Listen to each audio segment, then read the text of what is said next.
दोस्तों, जब बात आती है हेल्दी अनाज की, तो सबसे पहले नाम आता है रागी और साबू। दोनों ही मोटे अनाज हैं, दोनों ही सुपर फूड हैं और दोनों ही अपने आप में गुणवत्ता से भरपूर हैं। लेकिन हम किस अनाज का किस समय प्रयोग करें, ये जानना बहुत जरूरी है। आज हम आयुर्वेद और डॉक्टर दोनों की नजर से जानेंगे कि कब इसे खाएं और इसका अधिक से अधिक लाभ कैसे प्राप्त करें। जुड़े रहें वीडियो के अंत तक। स्वागत है आपका आपके अपने चैनल आपका सेहत आपकी थाली। दोस्तों, सबसे पहले हम बात करते हैं रागी की। रागी को फिंगर मिलेट भी कहा जाता है। इसमें कैल्शियम और आयरन सबसे ज्यादा होता है। हड्डियां और खून की कमी के लिए बेहद फायदेमंद होता है। इसमें मौजूद फाइबर भूख को कंट्रोल करता है। यानी अगर आपको वजन घटाना है तो ये आपके लिए सबसे अच्छा ऑप्शन है। डायबिटीज में भी रागी ब्लड शुगर के लेवल को स्थिर रखने का काम करता है। अगर आपको वजन के साथ साथ डायबिटीज की भी समस्या है तो आप रागी का इस्तेमाल जरूर करें। अब हम बात करेंगे ज्वार की। ज्वार क्या है? यह एक ग्लूटेन फ्री अनाज है, यानी पेट और पाचन दोनों के लिए हल्का। इसमें पोटेशियम, फास्फोरस और एंटीऑक्सीडेंट भरपूर मात्रा में पाया जाता है। ये दिल की सेहत, कोलेस्ट्रॉल और डायबिटीज सब कंट्रोल करता है। यानी कहा जाए तो ज्वार भी बहुत ही फायदेमंद है। तो पोषण के हिसाब से यदि हम बात करते हैं, यदि आपको बच्चों की ग्रोथ चाहिए, हड्डियों की मजबूती चाहिए और वजन भी मेंटेन रखना है, डायबिटीज भी कंट्रोल करना है, तो रागी का इस्तेमाल अवश्य करें। ज्वार का इस्तेमाल यदि आपको दिल की बीमारी है, डायबिटीज है, तो ये आपके लिए एक बहुत ही बड़ा औषधि और वरदान साबित हो सकता है। आयुर्वेद के अनुसार रागी की तासीर सबसे ज्यादा ठंडी मानी गई। यानी गर्मियों में रागी का इस्तेमाल सबसे ज्यादा फायदेमंद है।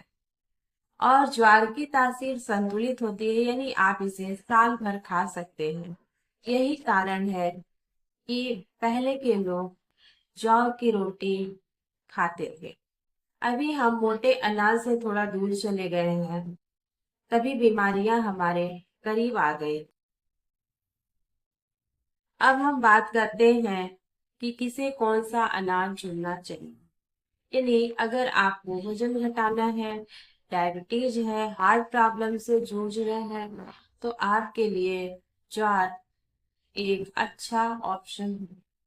अगर आपको बच्चों की ग्रोथ, कैल्शियम, आयरन और हड्डियों की मजबूती चाहिए तो रागी सबसे बेहतर। लेकिन जिनको बहुत ठंडी तासीर या गैस की समस्या है, उन्हें रागी कम खाना चाहिए। और जिनको गंभीर पेट की तकलीफ है, उन्हें ज्वार को धीरे धीरे डाइट में जोड़ना चाहिए। अब सवाल आता है कि रोटी तो अच्छी लगती नहीं, अब इसे खाएं कैसे? दोस्तों, रागी की रोटी तो खाना ही है।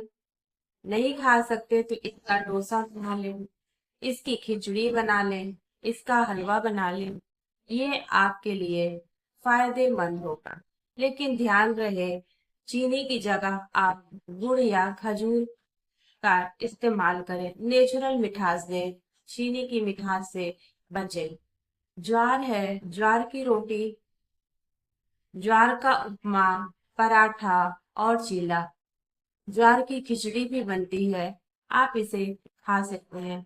अगर आप डायरेक्ट नहीं खा सकते तो गेहूं के आटे की रोटी में भी मिला के खा सकते, यानी कि गेहूं का आटा जब आप गूंथते हैं तो उसमें थोड़ा सा ज्वार या रागी मिला लें तो भी आपको इसका फायदा मिलेगा। दोस्तों, शरीर ही सबसे बड़ा धन है, और मैंने कहा आहार स्वास्थ्य मूलम, आहार ही स्वास्थ्य का मूल आधार है। तो हम अपने डाइट में, अपनी थाली में ऐसी चीजों का इस्तेमाल करें जो हमें ज्यादा से ज्यादा लाभ दे, जो हमारे शरीर के लिए ज्यादा से ज्यादा फायदेमंद हो।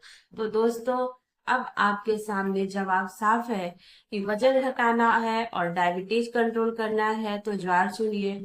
हड्डियों की मजबूती चाहिए, बच्चों की ग्रोथ चाहिए, सेहत चाहिए, अपनी सेहत अच्छी मजबूत करनी है तो रागी चाहिए। दोनों ही मोटे अनाज है, दोनों ही आपकी थाली में पोषण करते हैं। बस सही मौसम और सही जरूरत के हिसाब से आप इसे चुनें। आपकी थाली ही आपकी असली दवा है। दोस्तों, हम यही कहेंगे कि हफ्ते में एक दिन जौ की रोटी और एक दिन बाजरे की रागी की रोटी, एक दिन बाजरे की रोटी आप खाएं, क्योंकि ये मोटे अनाज आपके दिल को, दिमाग को, शरीर को स्वस्थ रखेंगे। मिलते हैं आपसे अगली वीडियो में, तब तक के लिए नमस्कार। आप अपने थाली में जरूर शामिल करें, इसी अनुरोध के साथ।